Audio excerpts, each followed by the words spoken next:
Oh, you guys are ready this morning. All right, fire away. Coach, when did you know you were going to Always get first. play calling duties for the NC State game? I think Wednesday night, maybe something like that. Wednesday night, Thursday morning, somewhere in there.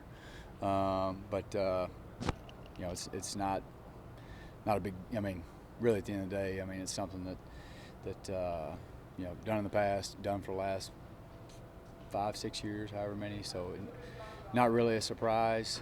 Well, I'll take that back. I mean, in terms of him being gracious enough to do that, very appreciative, obviously, and but you always prepare like you're going to call it no matter what. Especially as collaborative as we are. So we excited. Glad to get the opportunity, and hopefully we don't let Coach Tag down. What did you not like from what the offense was able to do on Saturday? I thought we threw the ball well. Again, we've got to, whatever we have to do, we've got to put a run game together. We can't, from pressure on the quarterback to we've got to allow those guys to turn their brain off, and find a way to hand the ball off. And so now, whether that puts pressure on us, whether we got to read somebody, whether we've got to do something else, so be it. But we've got to put a run game together. And so again, the run game, we had 3 false starts.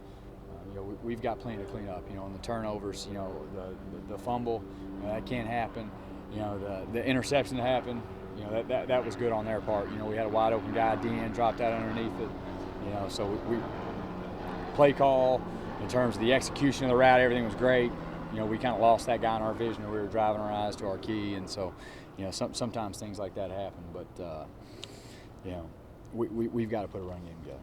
What was the conversation like when Coach Taggart approached you about calling plays for the game? I mean, probably, I have not seen, his press conference from yesterday, but I'm sure he was really forthright and kind of saying the same thing. As he felt like that. He needed to be more involved in other areas of the program, and he thought that this would allow him to do so. And so, because I do understand, having been there and been in some situations where having to play 7 or 8 quarterbacks over the last couple of years, I've been there.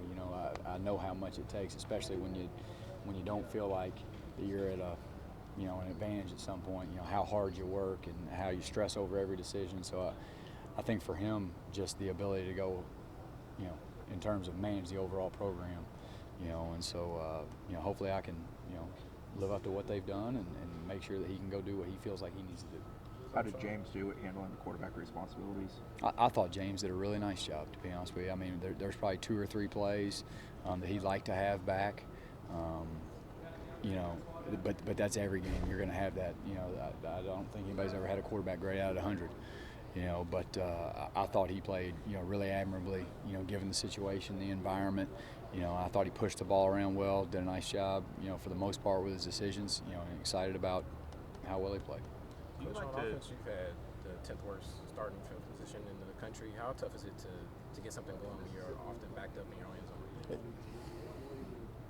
Mathematically, when you start talking percentages, we all know those percentages goes down about every 10 yards that you go back and your percentages to score, but nobody cares.